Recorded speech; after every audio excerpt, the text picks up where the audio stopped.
Good morning मेरे प्रिय विद्यार्थियों।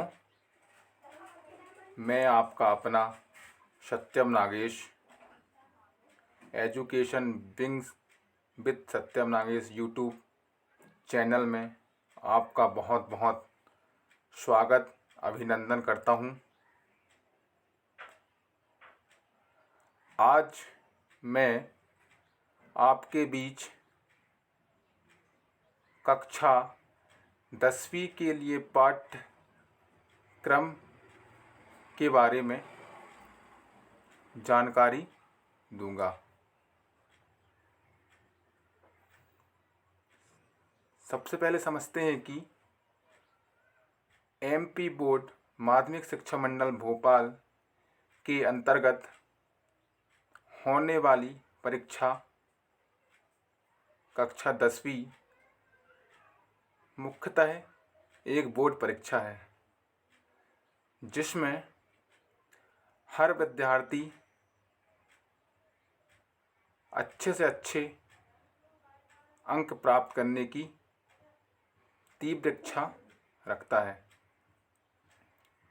तो आइए हम इस एमपी बोर्ड परीक्षा 10वीं के गणित के पाठ्यक्रम के बारे में जानने से पूर्व कुछ ऐसे बिंदुओं पर हम चर्चा करेंगे, जिसके फलस्वरूप आप एक अच्छी रणनीति के तहत विषय गणित में अच्छे अंक प्राप्त कर पाएंगे। सबसे पहले विद्यार्थियों को हमेशा मोटिवेट रहना चाहिए, क्योंकि मोटिवेशन ही सब कुछ है। अगर विद्यार्थी मोटिवेट नहीं रहेगा तो वो पढ़ाई नहीं कर सकता। मेरा मानना है कि एजुकेशन हमेशा क्वालिटी वाली होनी चाहिए। इसलिए मैंने मेरे education wing with Satyam Nagesh YouTube परिवार ने एक नई पहल शुरू की है, जिसके माध्यम से हम 10वीं क्लास के बच्चों को फ्री ऑनलाइन कोर्सेज प्रोवाइड करवाने में सक्षम साबित होंगे। आइए हम कक्षा 10वीं के पाठ्यक्रम विषय सूची के बारे में जानकारी प्राप्त करेंगे।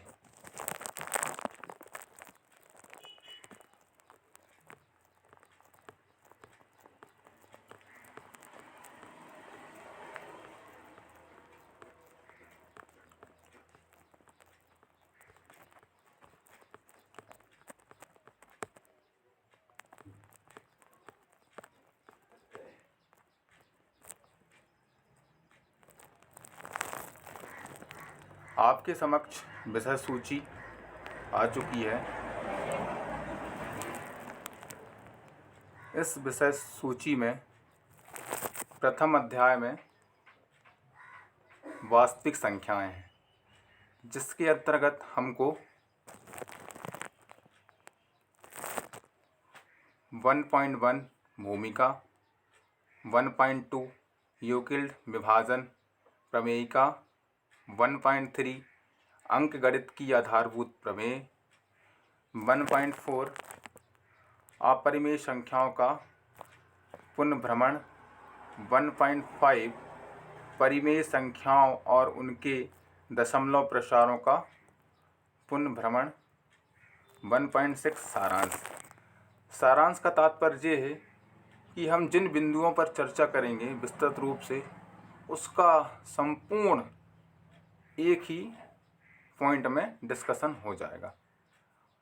आगे इसी कड़ी में हम अध्याय 2 की ओर चलते हैं, जिसमें हमें पढ़ना है बहुपद।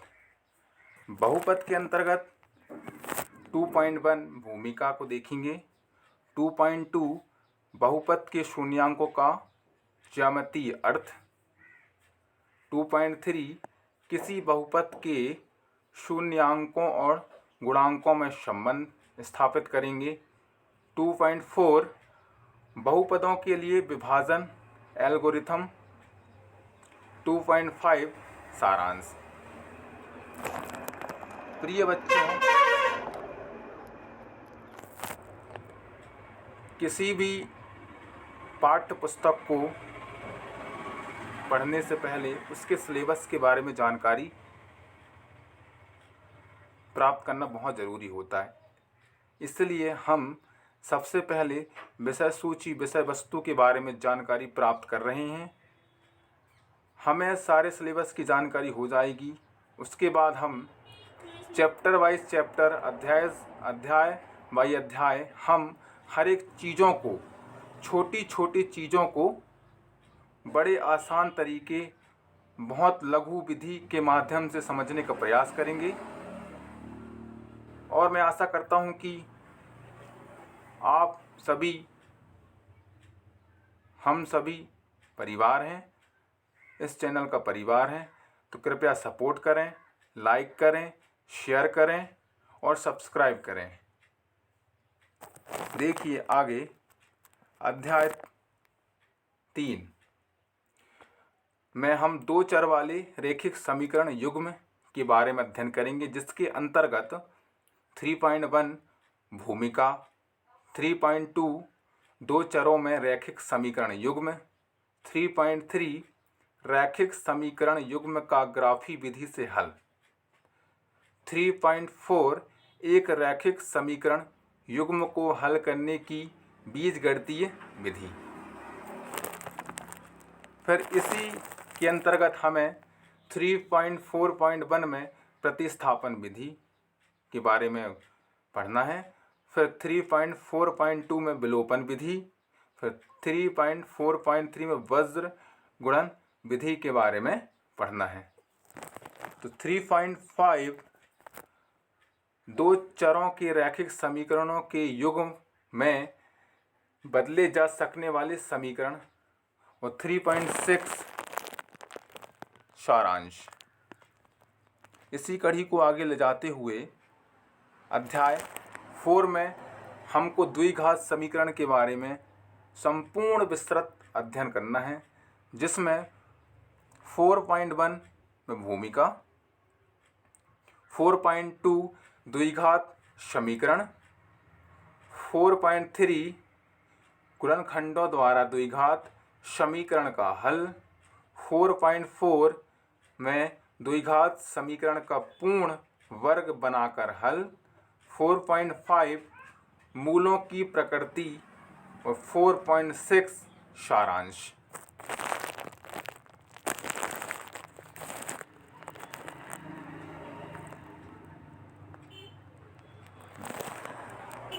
अध्याय 5 में हम देखेंगे समानांतर श्रेणियाँ। समानांतर श्रेणियाँ क्या होती हैं उसके बारे में 5.1 भूमिका में विस्तृत अध्ययन करेंगे। फिर 5.2 समानांतर श्रेणियाँ, फिर 5.3 एपी का n पद, 5.4 एपी के प्रथम n पदों का योग और 5.5 सारांश। अध्याय 6 में देखेंगे हम त्रिभुज। 6.1 में भूमिका। आप जैसे कि जानते हैं कि भूमिका में मतलब त्रिभुज के बारे में संपूर्ण जानकारी, बेसिक तौर पर जो चीज़ हमको चाहिए रहती है पूरे अध्याय में, जो पढ़ना रहता है उसका बेसिक कॉन्सेप्ट हमको भूमिका में पढ़ना पड़ता है। 6.2 में हम समरूप आकृतियाँ पढ़ेंगे। फिर 6.3 में त्रिभुजों की समरूपता पढ़ेंगे। फिर 6.4 में त्रिभुजों की समरूपता के लिए कसौटियाँ। फिर 6.5 में समरूप त्रिभुजों के क्षेत्रफल के बारे में अध्ययन करेंगे। उसके बाद 6.6 में पाइथागोरस प्रमेय। हालांकि सब जानते कि पाइथागोरस प्रमेय क्या होता है, सबको पता है, सबने कुछ कहीं ना कहीं अपने गुरुजनों के माध्यम से इस थ्योरम, पाइथागोरस थ्योरम के बारे में सुना होगा। और मैं आशा करता हूं कि आपने इस थ्योरम की उत्पत्ति भी की होगी। फिर भी हम इसको, पाइथागोरस प्रमेय को बहुत अच्छे से, बहुत ट्रिकली समझाएंगे, बहुत शानदार तरीके से समझाएंगे, जिससे कि बिल्कुल जो विद्यार्थी जिसको कुछ नहीं आता वो भी अच्छे से समझ पाएगा। और कोई भी डाउट रहेगा तो आप कमेंट सेशन में कमेंट करके मुझे बता सकते हैं कि सर ये डाउट है, एक चीज़ समझ में नहीं आई है, तो आपको मैं बाकायदा आपके लिए एक दूसरा वीडियो बनाऊंगा आपके डाउट सेशन के लिए, जिसमें पूरे डाउट रहेंगे। आप मुझे बताएंगे क्या डाउट है, मैं उस पूरे सबके डाउट लेके उसमें अलग से एक वीडियो बना के डाल दूंगा। अब देखते हैं अध्याय 7, जिसमें क्या निर्देशांक ज्यामितीय। 7.1 में भूमिका, 7.2 में दूरी सूत्र, 7.3 में विभाजन सूत्र। आगे देखते हैं 7.4 में त्रिभुज का क्षेत्रफल हम निकालेंगे। फिर सारांश। अध्याय 8 त्रिकोणमिति का परिचय। जो बहुत शानदार चैप्टर है त्रिकोणमिति का परिचय। इसको मैं आपको ऐसा पढ़ाऊंगा कि आप मरते दम तक नहीं भूल पाएंगे। मतलब बेसिक से बेसिक चीज़ आपको पहले समझाऊंगा, सिखाऊंगा, उसके बाद ही मैं आगे के जो टॉपिक रहेंगे उसमें जाऊंगा। लेकिन पहले आपको पूरा बेसिक, पूरा चार्ट, पूरे फार्मूला, पूरी sine theta cos theta table, sine theta क्या होता है, कॉस थीटा का मान क्या होता है, कब टेन थीटा का मान बदल जाता है, कैसे क्या होता है, डिग्री वगैरह सारी चीज़ मैं आपको इस चैप्टर के माध्यम से बताऊंगा। त्रिकोणमिति का अनुपात, कुछ विशिष्ट कोणों के त्रिकोणमितीय अनुपात। 8.4 में पूरक कोणों के त्रिकोणमितीय अनुपात। 8.5 में त्रिकोणमितीय सर्वसमीकाएं। फिर 8.6 में सारांश।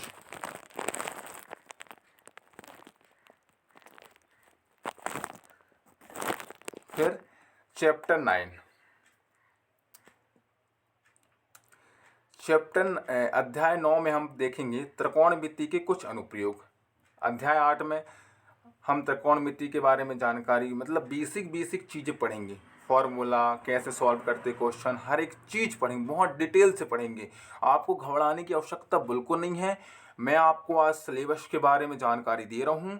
फिर धीरे धीरे चैप्टर वाइज बिल्कुल बेसिक कॉन्सेप्ट लेते हुए मैं समझूंगा आपसे कुछ नहीं आता है, वैसी चीज़ों को लेते हुए आपको समझाऊंगा। बहुत धीरे धीरे पढ़ेंगे अपन, जल्दीबाजी कुछ नहीं है। कोरोना काल चल रहा है, मुझे पता है अभी क्या है, शिवराज सरकार ने 1 सितंबर से स्कूल चालू हुए हैं, फिर भी 50% विद्यार्थी उपस्थिति दे रहे हैं स्कूल में। लेकिन फिर भी आप भ्रमित बिल्कुल ना रहें। इस बार एग्ज़ाम होगा, बोर्ड परीक्षा होगी, तो मेरे प्रिय विद्यार्थियों कृपया कर इस सुविधा का, ऑनलाइन क्लासेस का ज़्यादा से ज़्यादा लाभ उठाएं, क्योंकि पूरे YouTube में आपको इससे अच्छी क्लासेस कहीं नहीं मिलेंगी। फ्री ऑफ कॉस्ट, कोई चार्ज नहीं देना, आपको कुछ नहीं करना, सिर्फ आपको पढ़ना है। और जो मैं पढ़ा रहा हूँ वैसे आप पढ़ते जाएंगे, मैं दावा करता हूँ कि आपके 90+ नंबर आने से कोई नहीं रोक सकता। बस जैसा मैं कहता जा रहा हूँ वैसा आप पढ़ते जाइए, फिर आपको 90+ नंबर मैथ्स में लाने से कोई नहीं रोक सकता। आपको मैं बीच बीच में ओल्ड क्वेश्चन पेपर भी करवाऊंगा, जो पुराने क्वेश्चन पेपर हुए बोर्ड के, उसके क्वेश्चन भी लाऊंगा, उनके क्वेश्चन भी सॉल्व करवाऊंगा। बस आप धैर्य रखिए, पेशेंस से पढ़िए, बस आत्मविश्वास रखिए। शुरुआती तौर पे अभी मेरा जो सेकंड वीडियो है, अभी मैंने 9th क्लास का ही मैंने सिलेबस का वीडियो कल ही अपलोड किया था, मैंने शुरुआत की है, तो शायद तक मैं आपको उतना अच्छे से ना समझा पाऊँ। लेकिन मैं पूरी कोशिश करूँगा, पूरी ईमानदारी से कोशिश करूँगा, अपना 100% दूंगा कि हर एक बच्चे को मेरी जो मैं पढ़ा रहा हूँ वो सारी चीज़ें समझ में आए। कोई भी डाउट हो, मैं हर एक डाउट को लेने की बिल्कुल अथक प्रयास करूँगा, हर एक छोटी छोटी चीज़ को समझाने का प्रयास करूँगा। बस आप लोगों का साथ है, आप लोगों का प्यार है, बस ऐसे ही सपोर्ट करते रहना। चलो आगे देखते हैं त्रिकोणमिति के कुछ अनुप्रयोग। 9.1 में भूमिका, 9.2 में ऊंचाइयां और दूरियां, फिर सारांश। आगे अध्याय 10 में वृत्त के बारे में जानकारी प्राप्त करेंगे। 10.1 भूमिका। 10.2 वृत्त की स्पर्श रेखा। 10.3 एक बिंदु से एक वृत्त पर स्पर्श रेखाओं की संख्या। फिर 10.4 सारांश। अध्याय 11, इसमें हम संरचनाएं के बारे में पढ़ेंगे। 11.1 भूमिका। 11.2 रेखाखंड का विभाजन। 11.3 किसी वृत्त पर स्पर्श रेखाओं की रचना। 11.4 सारांश। फिर अध्याय 12 वृत्तों से संबंधित क्षेत्रफल के बारे में पढ़ेंगे। पहला भूमिका। फिर 12.2 वृत्त का परिमाप क्षेत्रफल एक समीक्षा। 12.3 त्रिज्या खंड और वृत्त खंड के क्षेत्रफल। 12.4 समतल आकृतियों के संयोजनों के क्षेत्रफल। सारांश। अध्याय 13 पृष्ठीय क्षेत्रफल और आयतन। 13.1 भूमिका। 13.2 ठोसों के संयोजन का पृष्ठीय क्षेत्रफल। 13.3 ठोसों के संयोजन का आयतन। 13.4 एक ठोस का एक आकार से दूसरे आकार में रूपांतरण। 13.5 शंकु का छिन्नक। फिर सारांश। अध्याय 14 में सांख्यिकी के बारे में हम जानकारी प्राप्त करेंगे। हाँ, इस अध्याय को आपने शायद 9th क्लास में पढ़ लिया है। वो बेसिक चीज़, उसके संदर्भ में उसके मिलते जुलते रूप का हम कक्षा 10वीं में पढ़ेंगे। बहुत कुछ आपने पढ़ लिया होगा कक्षा 9वीं में। 14.1 भूमिका। 14.2 वर्गीकृत आंकड़ों का माध्य। 14.3 वर्गीकृत आंकड़ों का बहुलक। 14.4 वर्गीकृत आंकड़ों का माध्यक। 14.5 संचयी बारंबारता बंटन का आलेखी निरूपण। सारांश। हाँ, आपने प्रायिकता के बारे में भी पहले पढ़ चुका है 9वीं क्लास में। मैंने कल ही डिस्कस किया था 9th का सिलेबस, तो मुझे उस सिलेबस में प्रायिकता के बारे में भी जानकारी, मतलब जब चैप्टर है प्रायिकता का 10वीं में भी है, मतलब आपने पहले से पढ़ चुका है। चलो कोई बात नहीं, और अच्छे से पढ़ेंगे हम। भूमिका प्रायिकता। 15.1 भूमिका। 15.2 प्रायिकता एक सैद्धांतिक दृष्टिकोण। 15.3 सारांश। और आपको पता है, जो परिशिष्ट 1 गणितीय उत्पत्तियाँ होती हैं, प्रमेय वगैरह होते हैं, परिशिष्ट 2 गणितीय निदर्शन होते हैं। तो मेरे प्रिय विद्यार्थियों, आज हमने कक्षा 10वीं के मूल पाठ्यक्रम के बारे में विस्तृत रूप से चर्चा किया। मैं आशा करता हूं कि आपको इस 20 मिनट की वीडियो में आपको एक पृष्ठभूमि समझ में आई होगी कि आखिर हमको कक्षा 10वीं के गणित में क्या पढ़ना है। तो मैं आशा करता हूं कि आपको समझ में आया होगा कि हमको आखिर में क्या पढ़ना पड़ता है, क्योंकि पढ़ने से पहले, पुस्तक खोलने से पहले हमको सिलेबस के बारे में जानकारी प्राप्त करनी होती, क्योंकि सिलेबस ही मेन है। आपको सिलेबस ही नहीं पता तो आप मार्किंग कैसे कर पाएंगे, किस में हमको ज़्यादा फोकस करना, किस में कम फोकस करना। हालांकि सारे जो यूनिट होंगी, सभी अध्याय होंगे, सब में सही फोकस करना, लेकिन हमको बोर्ड परीक्षा में अच्छे अंक अर्जित करने के लिए हमें मैथ्स में ज़्यादा फोकस करना पड़ता है, क्योंकि मैथ्स एक ऐसा सब्जेक्ट है जिसमें 100 आउट ऑफ 100 आप ला सकते हैं। बस आपको कॉन्सेप्चुअली पढ़ना है, कॉन्सेप्ट से पढ़ना है। मेरा एक ही उद्देश्य है कि मैंने रटना नहीं सीखा है, हमेशा समझ के पढ़ा है, और आज मैं आपको समझा के ही पढ़ाऊँगा, आपको कॉन्सेप्ट ही बताऊँगा, मैं रटवाऊँगा बिल्कुल नहीं। बस आप धैर्य रखें, आपको एक एक चीज़ों के बारे में जानकारी मैं दूंगा, हर एक चीज़ के बारे में आपको पढ़ाऊँगा, जिससे आपको कोई भी डाउट नहीं आएगा। कोई भी अगर डाउट आता भी है तो आप मुझे बाकायदा कमेंट सेशन में जाकर कमेंट करके बताइए कि सर ये चीज़ समझ में नहीं आई, तो बाकायदा आपको उस चीज़ के बारे में फिर से वो चीज़ मैं बताऊंगा। मेरे प्रिय विद्यार्थियों, कैसा लगा यह मेरा सेशन, आप मुझे कमेंट करके ज़रूर बताएं। और इस यूट्यूब चैनल, ये चैनल नहीं है, ये आपका परिवार है। Education wing with Satyam Nagesh, ये यूट्यूब चैनल नहीं, ये आपका परिवार है। आपका, हमका, हम सब लोगों का एक परिवार। इस परिवार को हमें आगे बढ़ाना है। इस परिवार को आगे बढ़ाने के लिए आप सभी प्रिय विद्यार्थियों का सपोर्ट चाहिए, क्योंकि सपोर्ट ही तो आप बस एक लाइक, एक शेयर, एक सब्सक्रिप्शन, आप इस वीडियो को ज़्यादा से ज़्यादा शेयर करें, लाइक करें, ज़्यादा से ज़्यादा लोगों को बताएं, सब्सक्राइब करवाएं, जिससे मुझे बस, मैं तो आपको देख नहीं पा रहा हूँ, बस वो लाइक है, कमेंट है और शेयर है, सब्सक्रिप्शन है, वही तो मुझे मोटिवेट करता है वीडियो बनाने के लिए। तो प्रिय विद्यार्थियों, नमस्कार। मैं आपका Satyam Nagesh, education wing with Satyam Nagesh family में आपने जो समय दिया उसके लिए बहुत बहुत धन्यवाद। मैं आगे ही ऐसे ही वीडियो और लाता रहूँगा। बस आपका सपोर्ट, आपका प्यार बस ऐसे ही बना रहे। ठीक, नमस्कार, बाय बाय प्रिय विद्यार्थियों।